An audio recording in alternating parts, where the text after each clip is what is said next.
Alright, ladies and gentlemen, I'm here on the show, and I'm here to talk about some NBA. I done my 2024 NFL season predictions video today, so if you haven't watched that, go watch that. Tomorrow, I will be starting my NFL previews, 32 teams. I'm going to go division by division, one team each day, so it's going to be a busy month for doing NFL previews and stuff like that, but let's get into it. For this NBA news, stop the yapping, but first thing I want to talk about from Per Woj, some breaking news about an hour ago.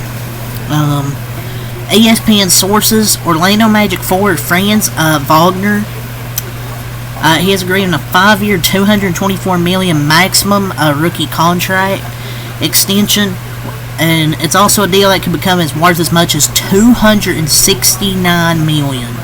It's kind of just crazy with NBA money and the modern NBA, man.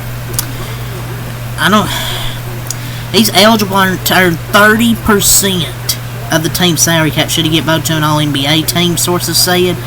They completed this negotiation on the deal over the 4th of July holiday.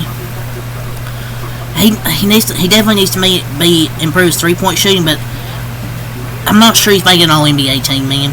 If he can improve his three-point shooting, then he might have a chance, but I don't think he's going to make an All-NBA team, period. We'll see if he lives up to that contract, but I'm not going to say it's the worst contract ever, because it's definitely not. It's like some people just throw that out, just don't know what the worst contract actually is, but this isn't. But that's extremely high. It's kind of an overpay, but they're banking on his potential, so I get it, just saying that. But I don't know how the hell he's getting that much money, man. Like $270 million for a borderline all-star. I mean, yeah, I know you want to keep him. Maybe $20 million a year is nice, but not $45 million. At least, Tommy! So, DeMarre Carroll is joining Kenny Atkinson's coaching staff with the Cleveland Cavaliers. Sources tell ESPN.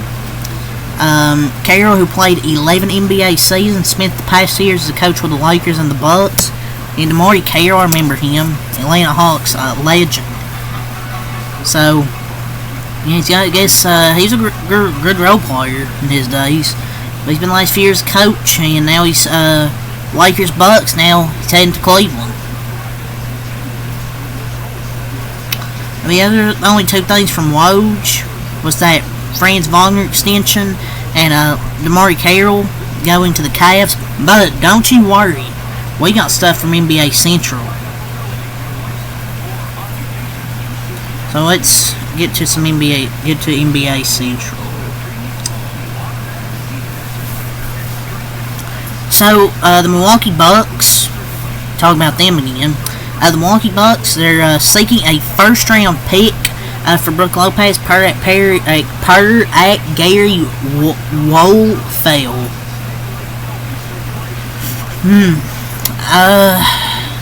I mean, if Mikal Bridges is worth 5 first-round picks, then Brook Lopez is worth a minimum 1. But I mean, Royce O'Neal went for a first-round pick. If he went for a first-round pick, then Brook Lopez can go for a first-round pick. I want a 7-footer that can shoot the 3-ball really good. He's definitely worth it because good rim protection, definitely a valuable player. Rim protection, shoots the 3 pretty good for a big man. So, I think that's the only way they're going to trade him, is if they get a first-round pick in return. Because, I mean, if you're telling me guys like Royce O'Neal and could get a first-round pick, Dorian Finney-Smith, or maybe if Brook Lopez is the first, you can't tell me maybe Cam Johnson or Dorian Finney-Smith is not worth it.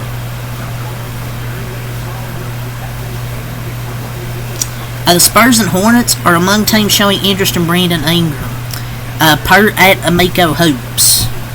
End quote. Sources have told HoopsWire that the San Antonio Spurs and Charlotte Hornets have emerged as potential Ingram suitors, as have the Atlanta Hawks, who will soon officially move guard DeJounte Murray to New Orleans. Perhaps that trade could be expanded if the Hawks are truly that interested in Ingram. End quote. I think the Spurs could cook something up here. The Spurs can cook something up if they had Brandon Ingram. But it will be important, though. If it's a couple picks and filler, then yeah, fine. But other than that, it could kill depth. The Pelicans are probably looking for draft stocks since they already have so much young talent that they want to get playing time too. But I don't know what value you would trade if you're the Spurs. The Spurs would definitely be interesting. But how many more tweets were you on Brandon Ingram interest, man? Just do something already. Australia has cut Matisse Thybulle from its Olympic roster per ESPN. Oh yeah, remember him? Bro's good enough to be in a national team. Bro's not good enough to be in a national team lineup, but starts in the NBA. Yeah, okay. The Miami Heat are showing interest in Lauri Markkanen per Zach Lone's for NBA. Oh, Pat Riley. Oh, Pat Riley. He's going to get up and shoot the shot. Oh, no, he gives it back to the ref. Dude, I swear, they never get a deal done. They're always interested in somebody and never do it. Another day of interest. Sorry to have you on there, ladies and gentlemen. Dude, they're interested in every player, and if managed to only land Alec Burks. And it says they're showing interest in Lauri Markkanen, and they're not getting Lauri Markkanen. Hate to tell you, Miami fans, you're not going to get Lauri Markkanen. Sorry. Team USA is unlikely to bring LeBron James off the bench during the Olympics. And per Joe Vardon, James is expected to play point forward and have Steph Curry play off the ball. And quote, James coming off the bench probably won't happen. I spoke with 2 USA basketball sources, and both cast serious doubt to the idea. James, the sources say, will likely play point forward for the Americans as a starter, moving Curry off the ball.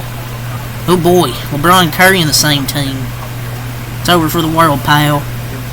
I mean, obviously LeBron isn't coming off the bench. He won't even think this was a possibility. Why would he come off the bench?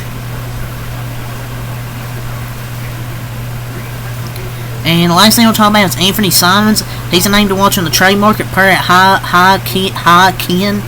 Anthony Simons' status is worth keeping an eye on. On drafting out, Cronin said the Blazers are committed to building around Scoot Henderson and Shaedon Sharpe, and didn't mention Simons' name. Simons also appears open to a move at his end of season exit interview in April. He said he wants the opportunity to win, which is very plainly not where the Blazers are right now or will be in the next few years. We'll see. I can definitely see it, possibly. Sean Highkin is not the... But there's a pretty solid source. He's a Blazers insider, and the information he gave is also just straight up on video at the end of the exit interviews they do. I think every team does that, like their end of season exit interview or something like that. I mean, I can definitely see him on the move because I think he wants to go to a team that wins, and it's kind of telling. Joe Cronin said they're committed to building around Scoot Henderson, Shaedon Sharpe. He never mentioned Anthony Simons from the quote. And honestly, I would like to see him go to a team that he can win on, because I think he deserves a good team. He's a hell of a scorer, fun player to watch. I've saw some people can mention Orlando as a team. That would be fun. They need a guard they can shoot. And he's been an elite clutch player, and that's what they need as well. But yeah, that's all I'm going to say for this video. So until next time, Malcolm. Peace.